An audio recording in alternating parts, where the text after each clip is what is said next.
What do you do when someone mocks you in front of others? When they dismiss your worth, cut you off, humiliate you? Maybe not with fists, but with silence, sarcasm, or sly games. In today's world, open conflict is rare, but disrespect is everywhere. In workplaces, families, relationships. Most people freeze, lash out emotionally, or walk away with a wounded ego. But that is not power. Today, I will show you how to respond like a strategist. Not with weakness, not with rage, but with precision. If someone disrespects you, do this. When someone disrespects you, your first instinct will almost always betray you. The blood rushes, the pride swells, the tongue itches for response. You want to speak back, defend your honor, set the record straight. But this is precisely what they want. Because reaction is proof that their insult landed. Reaction is the signature of insecurity. And worse, it is free power handed over to your enemy. You must understand this: the one who controls the frame, controls the outcome. And to control the frame, you must first control yourself. Never react, only strategize. In the court of power, silence is not weakness. It is surveillance. You are not retreating. You are watching. You are mapping. You are gathering information that emotion would have blinded you to. In a room where someone publicly disrespects you, a wise man does not fumble for words. He lets the silence thicken. He locks eyes but says nothing. Why? Because the one who breaks the silence first often breaks their advantage. The greatest insult to the petty is not your retaliation. It is your indifference. It makes them uncomfortable, exposed, and unsure. Disrespect thrives in chaos and noise, but dies in the stillness of unreadable calm.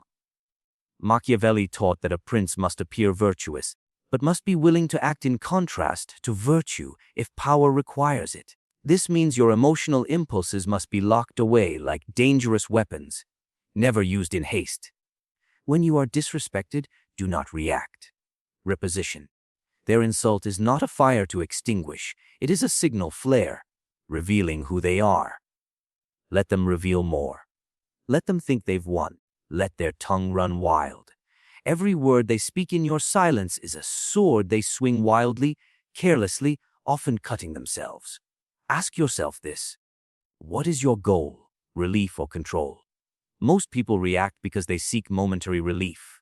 They want to feel better. But in doing so, they give away control. They trade long-term advantage for short-term gratification. A Machiavellian mind understands. Restraint now brings leverage later. Power is not in the clap back. It is in the chess move. You are not here to win arguments. You are here to win positioning. So when someone disrespects you, especially in public, you must see the whole board, not just the square you're standing on.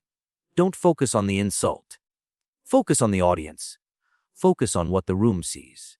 If you remain calm, composed, and slightly amused, the audience remembers you, not as someone defeated, but as someone beyond reach. People often say, silence is golden. But in the world of power, silence is more than gold. It is a weapon, because silence forces others to project. They begin to wonder what you're thinking, what you're planning, whether you're vulnerable or dangerous. The absence of reaction creates the presence of fear. And fear is the fertilizer of respect. You must become unreadable. The moment you become predictable, you become prey. Let them insult you today. Let them smirk. Let them whisper. But do not answer them. Your answer will not be words. It will be positioning. It will be influence. It will be outcomes you orchestrate without raising your voice. A man who cannot be provoked is a man others cannot control. And in this world, that is power. Every time you do not react, you train your opponents to respect your silence. And in time, they will begin to fear what that silence could mean. Let them fear it. Let them wonder what you will do. Because when they do not know what you are thinking, they cannot defend against what is coming. Control yourself, and you control your image. Control your image, and you control the narrative.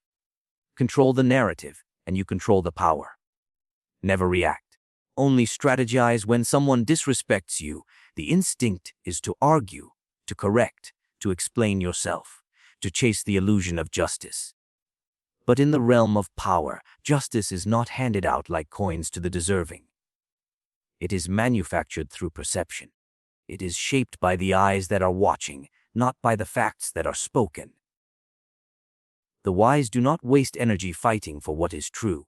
They spend every ounce ensuring what appears true. Control the optics, not the argument. Think of a man who walks into a room, insulted by another, mocked or ignored. If he snaps back, if he raises his voice to restore his honor, what does the room see? A wounded ego, a man easily baited.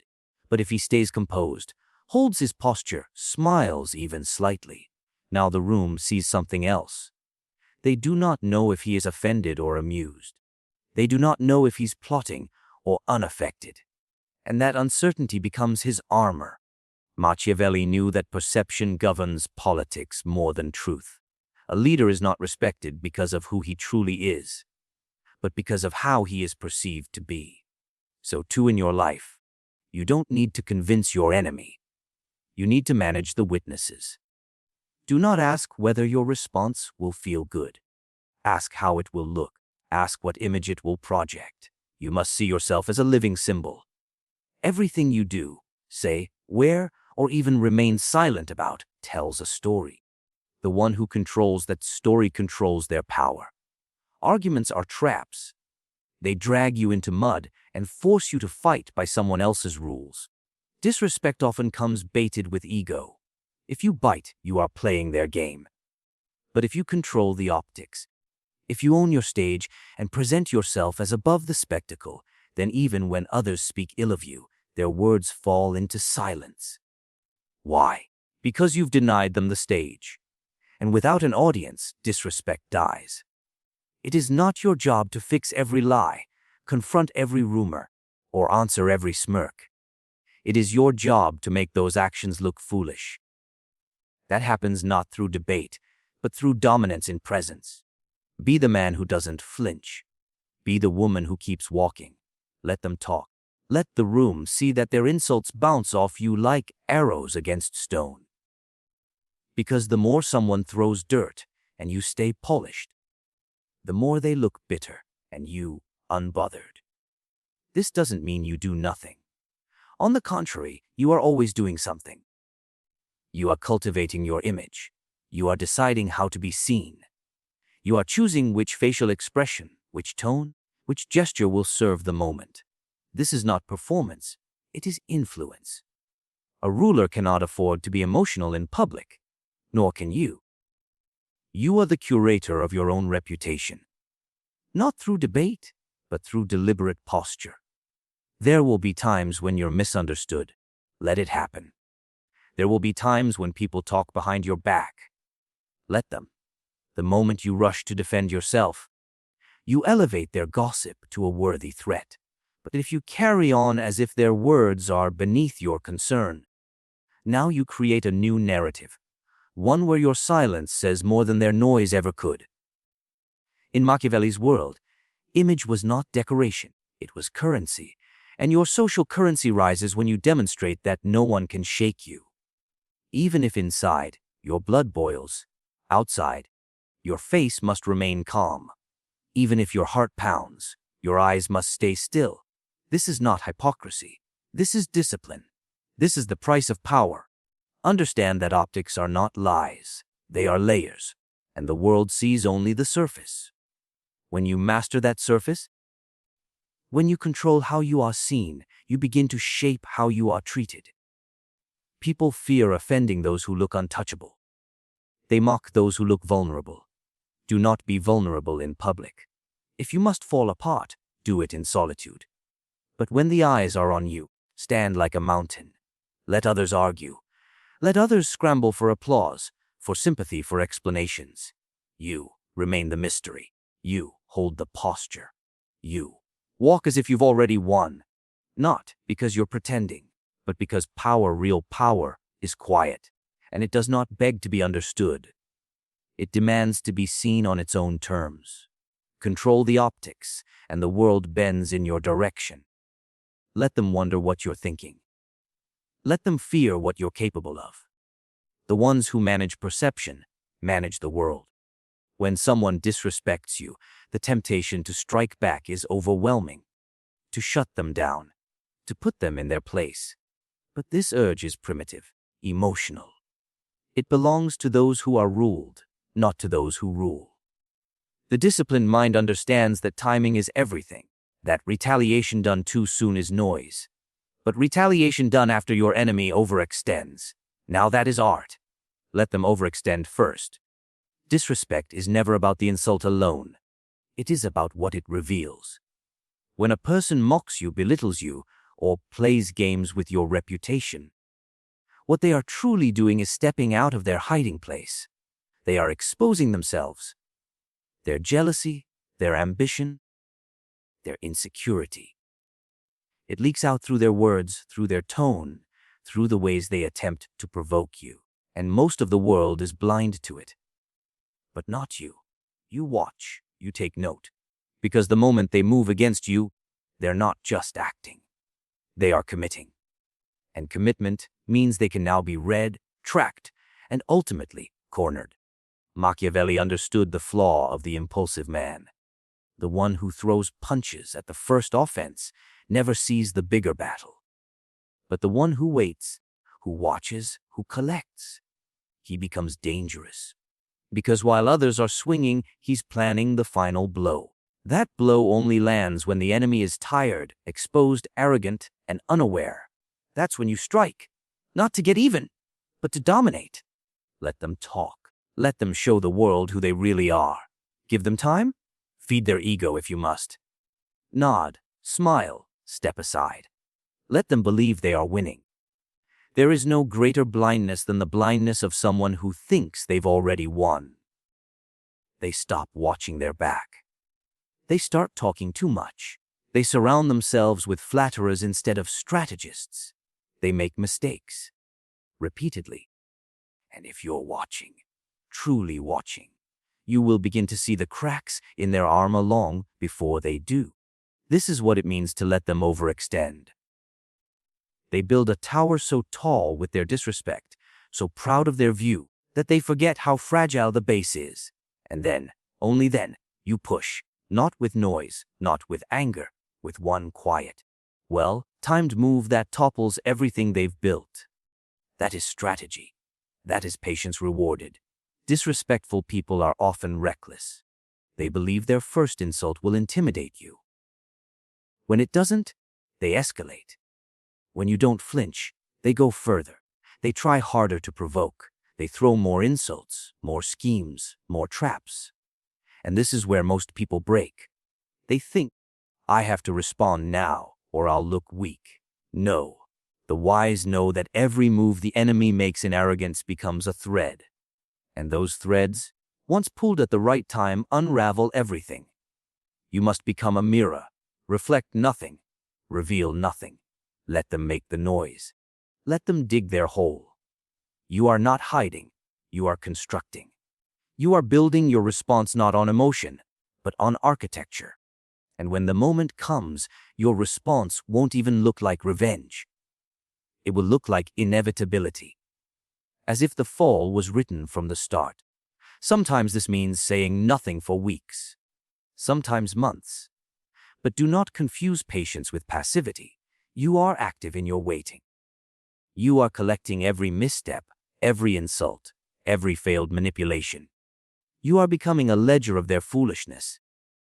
And the more you let them go on, the more they believe they've beaten you. The greater their downfall will be when your move finally comes. This is not personal, it's structural. In every kingdom, there are fools who try to climb the throne by disrespect. Let them climb. Let them reach, and when they are too high to catch themselves, remove the ladder. You must understand human pride. The disrespectful cannot help themselves. They believe that one win means victory. But power is not won in one moment. It is won in the long game, and the long game belongs to those who can let others dance first, who can wait for the rhythm to fall apart, Who can let the enemy perform, expose, and eventually destroy themselves? In the eyes of the public, it will seem as though you didn't even try, as if you merely stood still while they fell. And that is the brilliance of letting someone overextend. They will never blame you. They will blame the weight of their own arrogance. And you'll remain the quiet figure in the background, untouched, remembered. Not for what you said, but for what you allowed. Let them overextend first. Let them forget you were watching. Because that's when the strike will mean everything. Revenge is not for the impatient. It is not for the loud or the emotional. It is not for those who are desperate to be seen. True revenge is a silent architect. It builds brick by brick, unseen, and then unveils itself in a single stroke that leaves no doubt who held the power all along. When someone disrespects you, you must understand this. If you choose to strike back, it cannot be messy or rushed. It must be a masterpiece. Most people think revenge means doing something loud, obvious, immediate. That's not revenge. That's reaction. And reaction is the opposite of power. Power doesn't react. Power waits. Power plots. Power becomes a shadow, watching every move, learning the weaknesses, the patterns, the blind spots of those who dare to cross it. A great strategist does not waste energy on petty victories. They wait until the victory is total. Machiavelli understood this well. He taught that when harm must be done, it should be done so thoroughly that there is no chance for retaliation. It is not cruelty, it is clarity. It is ensuring that when you respond, you leave nothing unfinished. Your move must be so precise, so deliberate, that the person who once disrespected you will think twice before ever challenging you again. That is not simply revenge. It is instruction. Your revenge must not look like anger. It must look like inevitability. It should appear as if the very world itself conspired against your enemy, as if fate delivered the consequence they deserved. You cannot give them the satisfaction of seeing your hand in it. You cannot let them know it was you who designed the moment. The highest form of revenge is not just winning. It's making them feel as though they brought it upon themselves. That is the brilliance of patience and design. Think of a chessboard. The beginner lunges forward with quick moves, celebrating each piece captured. The master sacrifices pieces, misleads, pretends to be cornered, until one final, calculated strike ends the entire game. Your response to disrespect must be like this.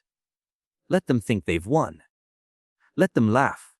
Let them believe you are too weak or too kind to strike.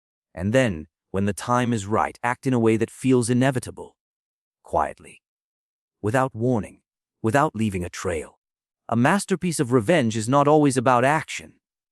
Sometimes it is simply about transformation. Nothing unsettles a disrespectful person more than watching the one they mocked rise higher than they imagined possible. Success that makes their insult irrelevant. That is a strike sharper than any blade. They wanted to belittle you. Show them you've become untouchable. Not because you fought them directly, but because you outgrew the very battlefield they stood on. Other times, revenge is surgical. It requires precision, not brute force. It means striking at the foundation of their power, the one thing they rely on to feel superior. Maybe it's their reputation. Maybe it's their influence.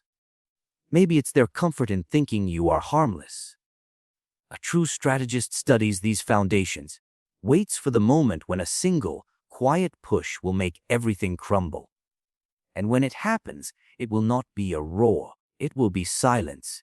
The kind of silence that speaks louder than 1,000 words. Understand this truth. Revenge is not about proving them wrong in the moment. It is about making the entire story end with you on top, and them wondering when it all slipped away. Most people will waste their energy trying to win a single argument, a single exchange of words.